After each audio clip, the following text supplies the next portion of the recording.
Many veterans I talk to believe home ownership is out of reach because of high prices and interest rates. Today, I'm going to give you 2 steps, and it takes maybe about an hour or two to complete, and it's going to change your life. If you can free up $616 a month, you unlock about $100,000 in purchasing power on a mortgage.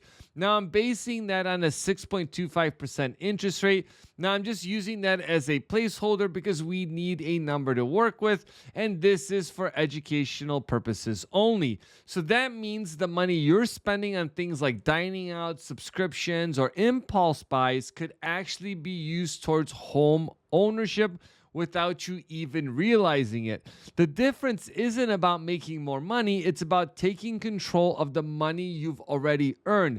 So in this video, I'm going to break down how you can find that $616 in your budget or more, redirect it, and put yourself in a position to buy a home using that amazing VA home loan that you've earned.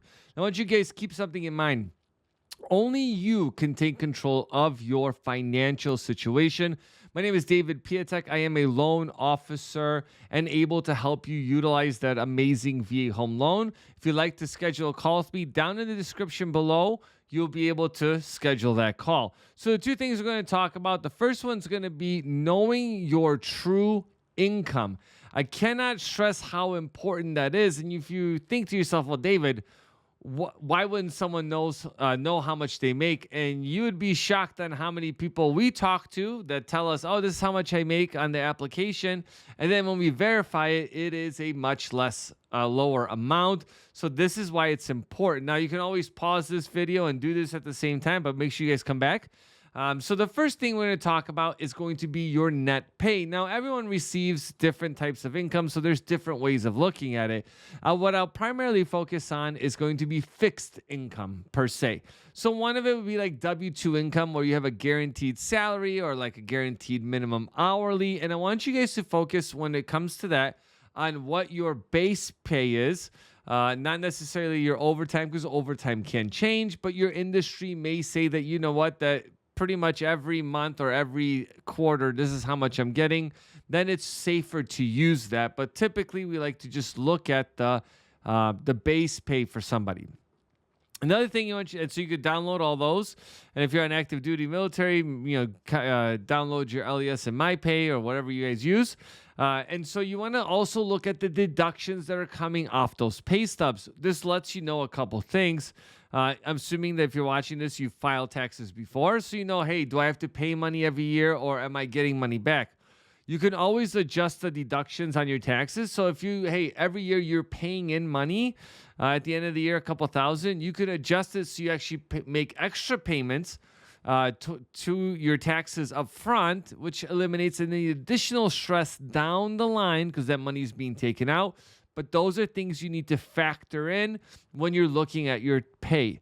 Okay. Now, another thing could be is that if another reason could be why your deductions are off is because maybe you got married, you didn't change your marital status, or the opposite has happened. That could affect how much money's been taken out. Also, you get to see if you have different benefits taken out of there. An example might be healthcare.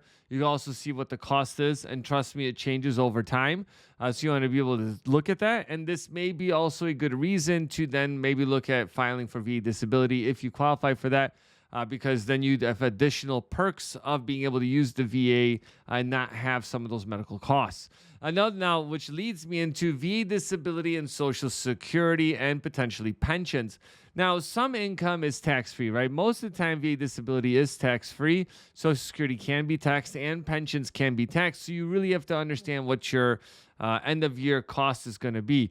Now, if you're working part-time, the thing with part-time income is that if it's steady, right, from a lender's perspective, we look at the last 2 years. So if your income is kind of all over the place, I wouldn't use part-time income as part of this workup because it's just too variable. We want to count on income we can get every month. Now, if you're self-employed and you've been doing it for a long time, you have an easy way to track, hey, this is how much I make. It's seasonal or whatever the case may be because you have a history of it.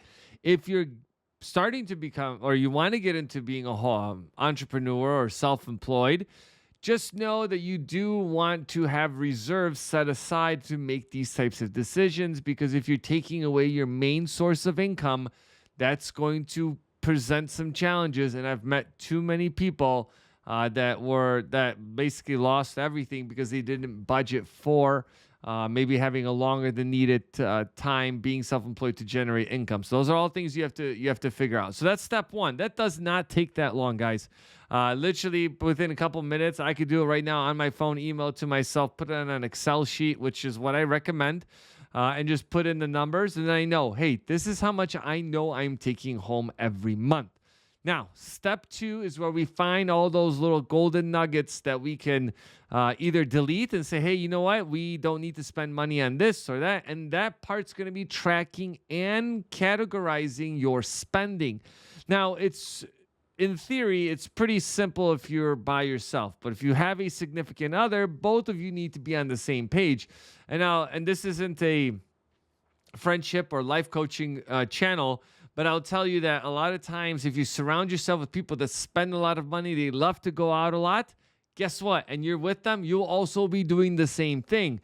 So you want to, it's almost like being in a support group, right? If you spend a lot of money normally, you want to be able to say, hey, how do I slow that down and not spend as much? So this is what we're going to do to kind of go over that. So one thing you need to do, or first thing you need to do, is you need to pull your statements, right? So what I mean by that is that if you use your debit card all the time, print out the last full 30 days, or most recent, let's say 2 or 3 statements that you have, so you can see all the money and where all of it goes. If you use credit cards, then print out all those credit card statements for the last couple of months, so you can have some maybe track record of saying, like, look, every month I spend X amount of money on all these different things.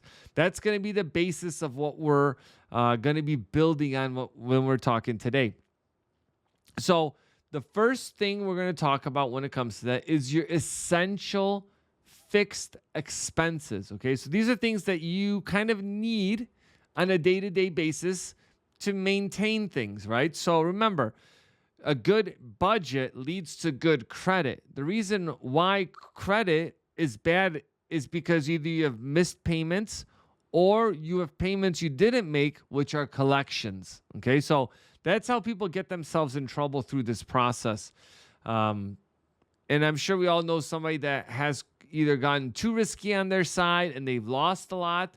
Because again, if you ruin credit, the cost of home ownership, rent, everything, insurance becomes a lot more expensive. So essential fixed expenses are things like housing. So your rent, your mortgage. If you have property taxes and they're not escrowed, then you have to pay those.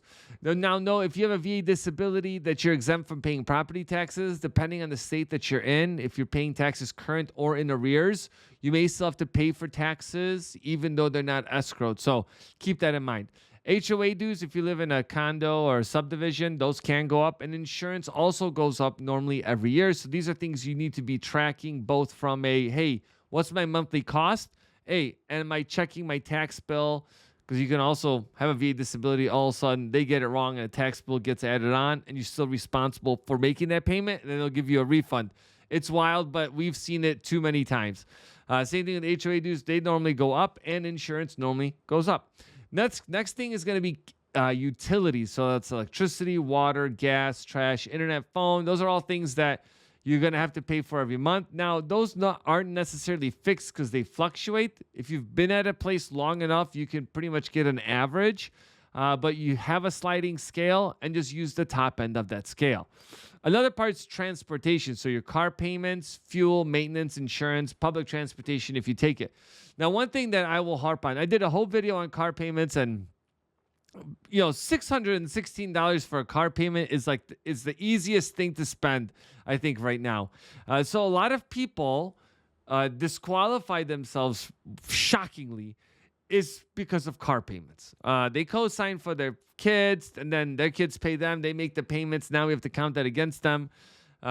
It's crazy because this thing that you use to transport you back and forth, that you could literally probably spend 10 grand on, and still be good. I mean, and one of the reasons I'm doing this video is I recently had a reflection of or epiphany of myself where I'm like, well, do I really need the car that I have? And I got rid of it.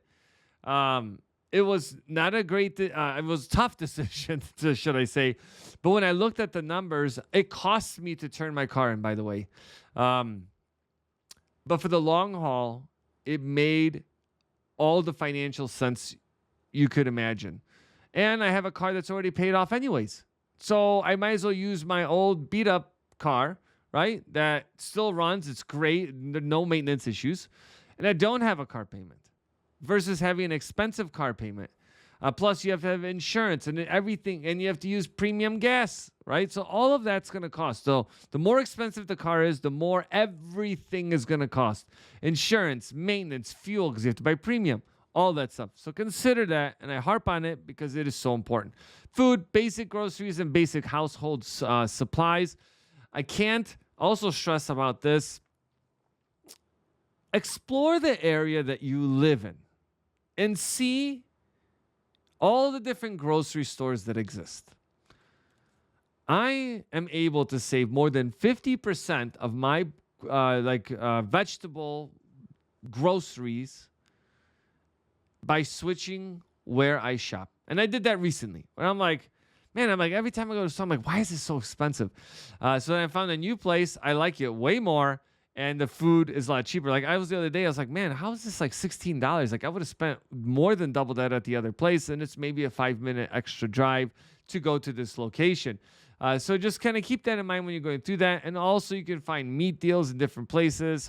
You may still get mailers in the mail. That's how I check. And I'm like, all right, this is where I could save. Insurance is another big one, like health, life, disability, private policies. Having health insurance is important.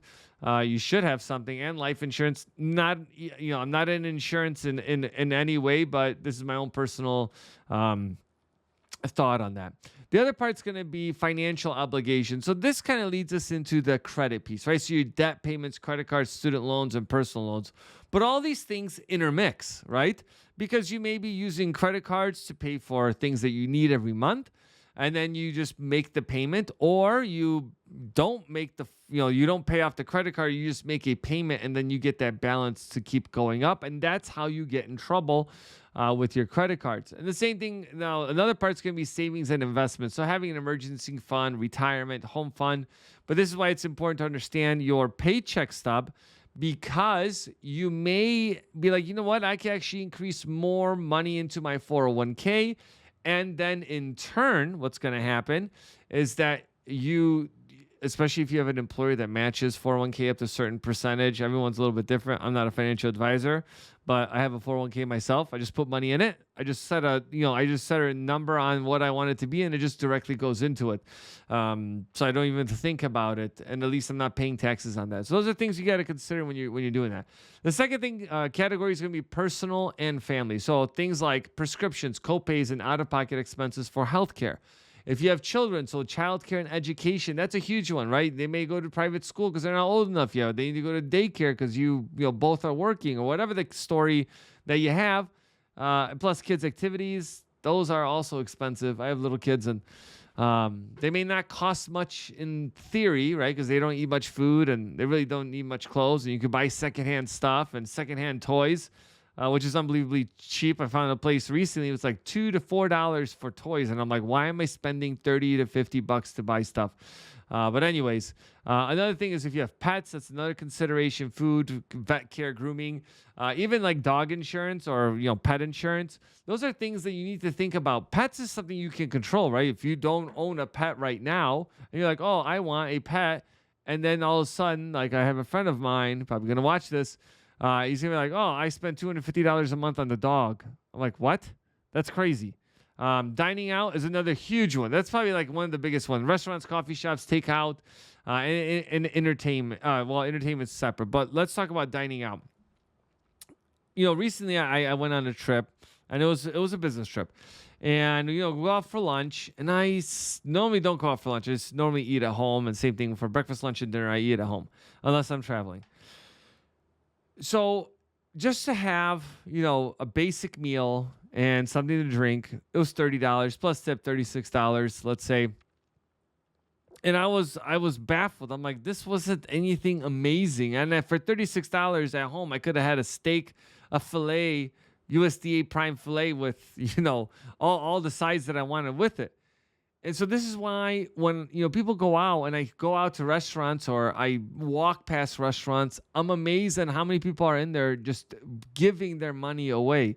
And I understand if you're a foodie, but at the same time, what's more important to you? And that's going to be the difference for people, right? If the lifestyle's more important, then that's what's going to drive you spending that money. But if it's, well, I need to change for a better future, that will be the other part, right? And things in life will steer you one way or the other, right? Family, that may take precedence where you're like, well, no, I have to save. Like, we have to cut back.